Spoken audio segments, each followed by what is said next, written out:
चलो ऊपर से नीचे से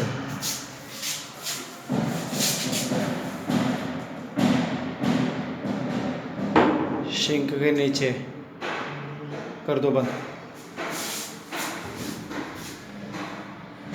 ठीक है,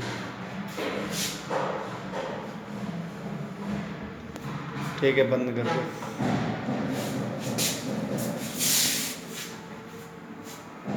ठीक है, छोड़ दो।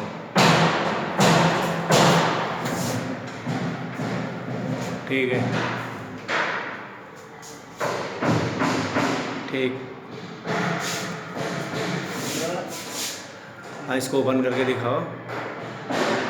अरे इसको चिमली वाले को, ये इसके अंदर चिमली का होल कट जाएगा और पैप ऊपर चला जाएगा।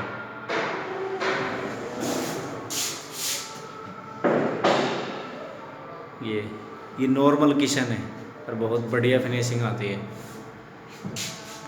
हट जाओ।